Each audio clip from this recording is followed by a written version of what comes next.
दोस्तों, निर्जला एकादशी के दिन चुपचाप गाय को खिला दें। ये एक छोटी सी चीज उससे पहले दोस्तों जान लेते हैं। निर्जला एकादशी के बारे में हर महीने एकादशी का पर्व आता है, लेकिन ज्येष्ठ महीने में आने वाली निर्जला एकादशी सबसे ज्यादा महत्वपूर्ण होती है। आइए जानते हैं, साल 2024 में सबसे बड़ी निर्जला एकादशी कब है। जानते हैं दोस्तों, निर्जला एकादशी तिथि भगवान विष्णु को समर्पित है। माना जाता है इस दिन भगवान विष्णु का व्रत करने से और उनकी पूजा करने से सभी पापों का नाश हो जाता है और मोक्ष की प्राप्ति होती है। ज्येष्ठ माह के शुक्ल पक्ष की निर्जला एकादशी दोनों ही बहुत महत्वपूर्ण मानी जाती है। ज्येष्ठ माह में गर्मी चरम पर होती है और एकादशी में 24 घंटे व्रत किया जाता है, जो बहुत कठिन होता है। आइए जानते हैं इस साल निर्जला एकादशी 2024 की डेट, पूजा मुहूर्त और क्यों किया जाता है। ये व्रत ज्येष्ठ मास के शुक्ल पक्ष की निर्जला एकादशी तिथि 17 जून 2024 सोमवार को सुबह जेरी पारासौन पाटीरी पर शुरू होगी और अगले दिन 18 जून 2024 मंगलवार को प्रातः 6:24 पर समाप्त होगी। इस साल निर्जला एकादशी 17 और 18 जून दोनों दिन है। इस निर्जला एकादशी का क्या महत्व होता है दोस्तों? अपार शब्द का अर्थ होता है असीमित, यानी कि निर्जला एकादशी का व्रत करने वालों को असीमित सुख और धन की प्राप्ति होती है। इसी कारण इसे निर्जला एकादशी कहा जाता है। इतना ही नहीं, निर्जला एकादशी को असीमित लाभ देने वाली एकादशी भी कहा जाता है। निर्जला एकादशी समस्त पापों से मुक्ति दिलाने वाली एकादशियों में से एक मानी जाती है। दोस्तों, निर्जला एकादशी के दिन स्वर्ग का दरवाजा खुल जाता है, इसलिए इस दिन किया गया दान पुण्य अन्य दिनों में की गए दान पुण्य से अधिक फलदायी होता है। वास्तव में 18 जून निर्जला एकादशी के दिन अगर आप यह उपाय कर लेते हो तो यकीनन आप पर मां लक्ष्मी की कृपा होगी और आप धनवान बन जाओगे। आप धनवान ना बने तो मुझे बताना दोस्तों, बस जो उपाय आपको बताया जाए वह उपाय कर लेना। चलिए जानते हैं। एकादशी के दिन चुपचाप गाय को खिला दें। यह एक छोटी सी चीज रोडपति भी होंगे, करोड़पति मिलेंगे, सभी संकट और कष्टों से मुक्ति, मृत्यु दंड, पितृदोष तुरंत होगा खत्म, पूरे साल आपके भरे रहेंगे। अन्न धन के भंडार यूं कहें कि आपकी 7 पुश्ते तक करेंगे। रुपयों पैसों पर राज्य दोस्तों, 7 पीढ़ियों तक बैंक बैलेंस बढ़ता चला जाएगा। सभी भी दुख दर्द संकट कष्ट है वह दूर हो जाएंगे और सभी सुख आपके कदमों में आ जाएंगे। सभी सुख आपके कदम चूमेगी।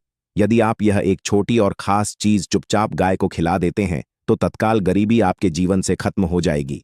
यूं कहे व्यक्ति रंग से राजा बन जाता है और 33 कोटि देवी देवताओं को धारण करने वाली गौ माता की भी कृपा व्यक्ति पर आजीवन बरसती है। व्यक्ति के घर में कभी भी अनंत धन वस्त्र कमी नहीं होती है। धन के भंडार व्यक्ति के घर में भरे रहते हैं। व्यक्ति के जीवन से तत्काल गरीबी खत्म हो जाती है। तो दोस्तों, कौन कौन से वे गाय से जुड़े खास और महत्वपूर्ण उपाय हैं जिन्हें यदि आप एकादशी के दिन कर लेते हैं तो दोस्तों यकीन मानिए आपके घर में अन्न धन के भंडार सदैव भरे रहेंगे।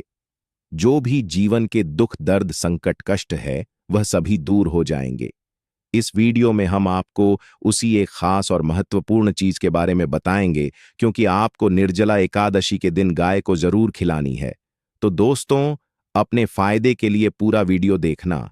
यदि आज की इस वीडियो को अपने बीच बीच में से देखा, काट काट कर देखा, तो यकीन मानिए जीवन में आपको कभी सफलता हासिल भी नहीं होगी, क्योंकि इस वीडियो में आपको कुछ ऐसे उपाय गाय से जुड़े बताने वाले हैं जिन्हें करने से आपके जीवन के जो भी दुख दर्द संकट है या कामयाबी होने में कोई बाधाएं आ रही, सभी से छुटकारा मिलने वाला है। यूं कहे कि आपके जीवन में अपार धन सुख संपत्ति की प्राप्ति हो जाएगी। कभी भी धन से संबंधित परेशानी नहीं रहेगी। आर्थिक स्थिति आपकी प्रबल हो जाएगी। धन प्राप्ति के योग्य बन जाएंगे और जीवन में सदैव अनंत धन के भंडार आपके घर में भरे रहेंगे। अनंत धन वस्त्र कभी कमी नहीं होगी आपके घर में। तो दोस्तों, आज का वीडियो पूरा देखकर जाना। यदि आप चाहते हैं आप और आपके परिवार पर सदैव गौ माता की कृपा से, आपके पितरों की कृपा से, देवी देवताओं की कृपा से, तो दोस्तों वीडियो को पूरा देखकर जाना। बहुत ही फायदेमंद वीडियो है। पूरे 52 सालों के बाद ऐसे दुर्लभ संयोग है, तो पूरा वीडियो देखकर जाना।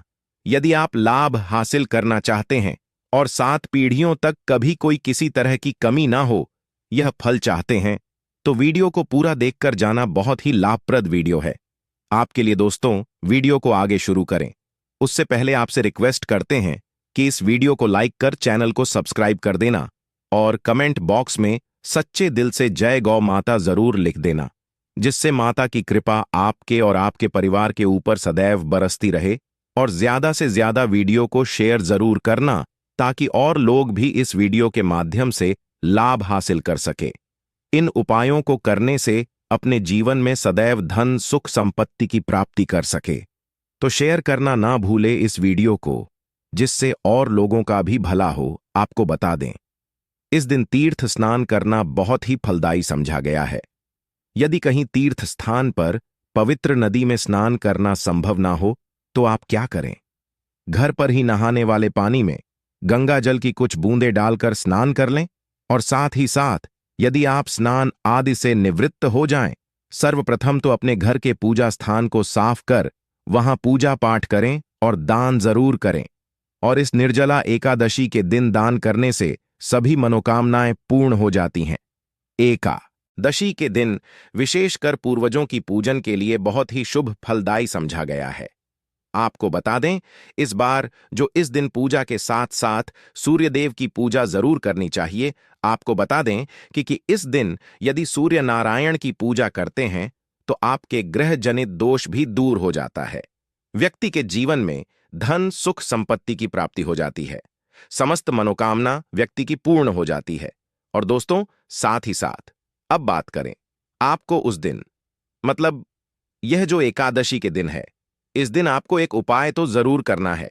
गाय का उपाय बताने से पहले एक उपाय आपको बता दें, इस उपाय को जरूर दूर करें।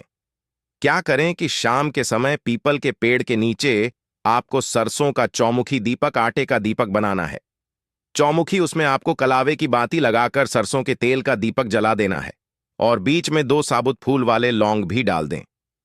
फिर देखिए कैसे चमत्कार आपके जीवन में होता है। शाम के समय जलाकर उसे छोड़े मनोकामना मांगकर। दोस्तों, 11 दिनों के अंदर आपकी वह मनोकामना पूर्ण ना हो जाए तो हमें बता देना। बहुत ही प्रभावशाली उपाय बताया मैंने आपको, बहुत ही दुर्लभ से दुर्लभ है। इस बार नए वर्ष के उपाय को जरूर करें। यह उपाय जो है बहुत ही आपको लाभ देगा। और अब बात करें गाय से जुड़े कौन कौन से उपाय आपको इस दिन, मतलब गाय से जुड़े उपाय जिन्हें करने से व्यक्ति को 7 पीढ़ियों तक बैंक बैलेंस की कमी नहीं होती, दुख दर्द संकट कष्ट दूर हो जाते हैं और सभी सुख व्यक्ति के कदमों में आ जाते हैं। कदम चूमती है सभी सुख और घर में धन के भंडार सदैव भरे रहते हैं, कोई कमी नहीं होती। किसी तरह कौन कौन से उपाय ध्यान से सुनना, जिस तरह बताएं उसी तरह इन उपायों को आपको करना है।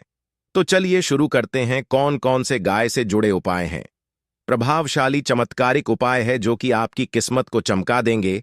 एकादशी से आपको लाभ शुरू करते हैं। दोस्तों, सनातन परंपरा में गाय गंगा और गायत्री का बहुत ज्यादा धार्मिक महत्व है। मान्यता है कि गौ माता के शरीर पर 3 कोटि देवी देवताओं का वास होता है। गौ माता की पूजा करने वाले जातक पर इन सभी देवी देवताओं की कृपा बरसती है। गौ सेवा से न सिर्फ इस जन्म के बल्कि पूर्व के भी दोष दूर हो जाते हैं। गाय से हासिल पंचगव्य का उपयोग जरूर शामिल करें, क्योंकि पंचम गव्य के बिना कोई भी पूजा पाठ और हवन सफल नहीं होता। या दोस्तों, गौ कृपा पाने के लिए प्रतिदिन, सप्ताह अथवा महीने में परिवार समेत एक बार गौशाला जाने का नियम जरूर बनाएं और वहां गायों को हरा चारा जरूर खिलाएं।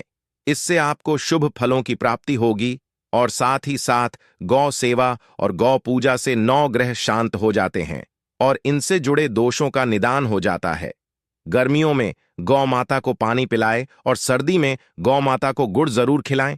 ध्यान रखें कि गर्मियों में गाय को अनेक देवी देवता को अपने ने शरीर पर धारण करने वाली गौ माता से जुड़े कई शुभ और अशुभ संकेत भी होते हैं।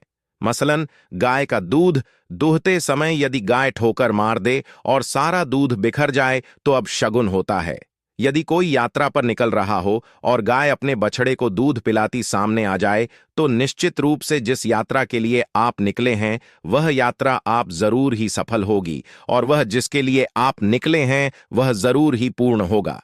यात्रा पर जाते समय बाईं ओर गाय की आवाज आना और रात्रि में गाय की हुकार करना भी शुभ होता है।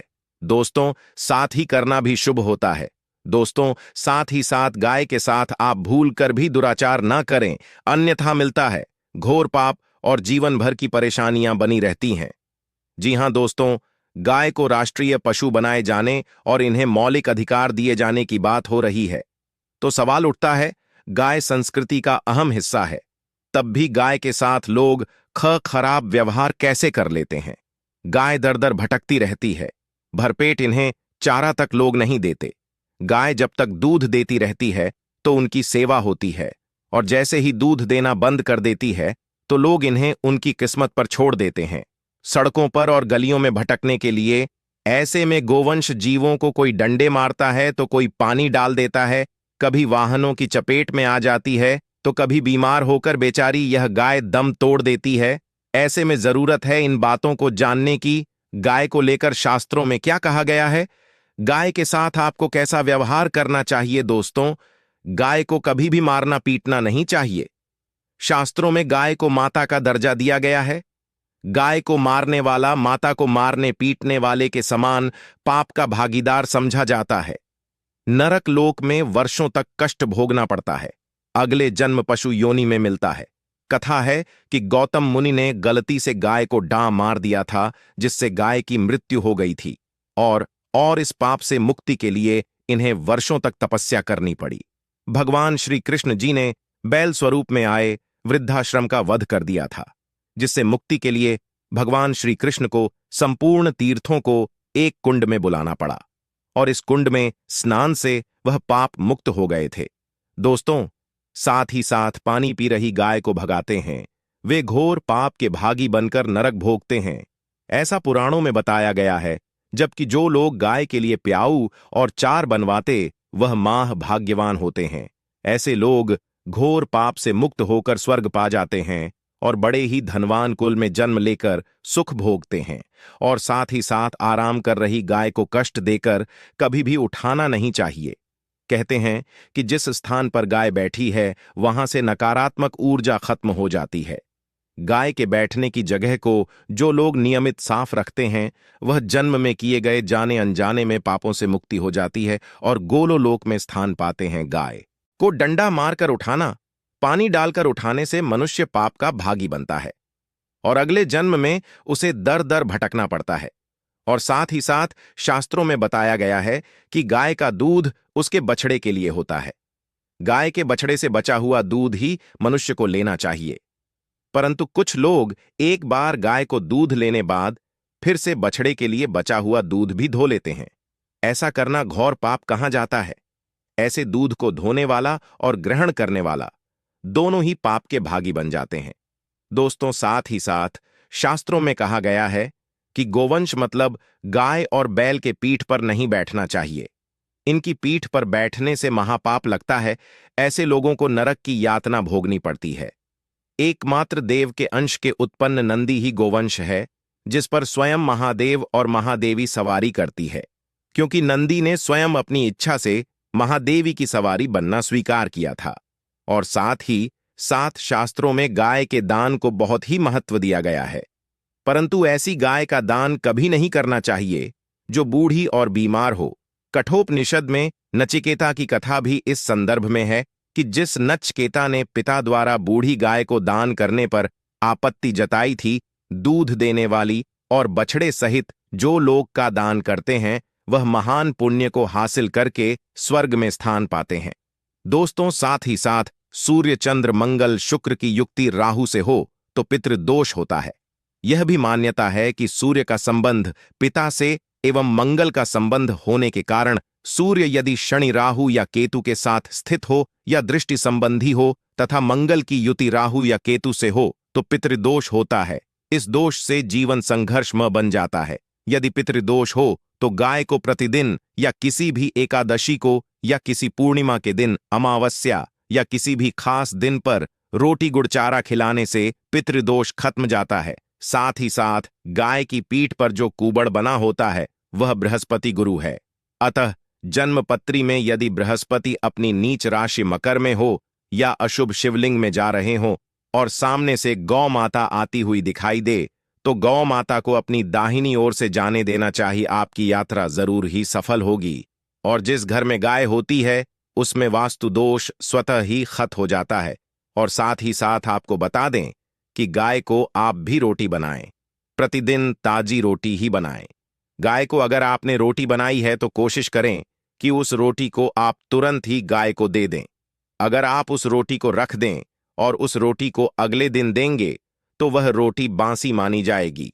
गाय को कभी भी बासी रोटी ना दें, इससे घर में नकारात्मक ऊर्जा वास करती है और जो भी काम आपके बनने वाले होंगे वह काम भी आपके बिल्कुल भी नहीं बनेंगे।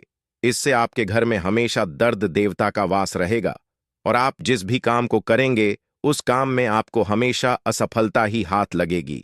इसलिए कोशिश करें गाय को रोजाना ताजी रोटी बनाकर खिलाएं और रोटी को बिल्कुल ना रखें, बासी रोटी गाय को ना दें। और साथ ही साथ सड़ी गली चीजें गाय को नहीं खिलानी चाहिए। घर में कोई फल है, कोई सब्जी है, सड़ जाए तो लोग क्या करते हैं, गाय को देते हैं। नहीं, ऐसा नहीं करना चाहिए। ऐसा करने से यदि आप गाय को खिलाते हैं तो आप पाप के भागी बन जाते हैं। आप बिल्कुल सड़ी गली चीजें गाय को ना खिलाएं और साथ ही साथ एकादशी पर आटे की 11 लोहियां बनाकर उनके ऊपर हल्दी लगाएं। इसके बाद गाय को खिलाएं। हर एक लोही को खिलाते समय गाय के सिंघवाल आपके जीवन में खुशियां ही खुशियां होंगी। और एक बार एकादशी पर आप 7 बार गाय की परिक्रमा भी कर लें तो आपके समस्त काम होंगे। और एकादशी पर साथ ही साथ आप गाय को जब भी रोटी दे, रोटी पर या तो आप थोड़ी हल्दी लगा लें या थोड़ा गुड़ रख लें। अगर गुड़ ना हो तो आप थोड़ा घी रख सकते हैं। दोस्तों, गाय को कभी भी सूखी रोटी ना खिलाएं। सूखी का मतलब गाय को रोटी खिलाएं, उस पर कुछ ना कुछ रख कर खिलाएं। हल्दी रख लें, गुड़ रख लें, मिश्री घी या जो भी रख लें, मतलब खाली नहीं खिलानी है। इतना करने मात्र से आपके जीवन के सभी दुख दर्द समाप्त हो जाए। दोस्तों, यह थे गाय से जुड़े कुछ महत्वपूर्ण उपाय, कुछ बातें जिन्हें आपको ध्यान में जरूर रखना है। दोस्तों, चैनल को सब्सक्राइब करना बिल्कुल भी नहीं भूलना। कृपया आप चैनल को सब्सक्राइब जरूर करें। आप सभी का धन्यवाद।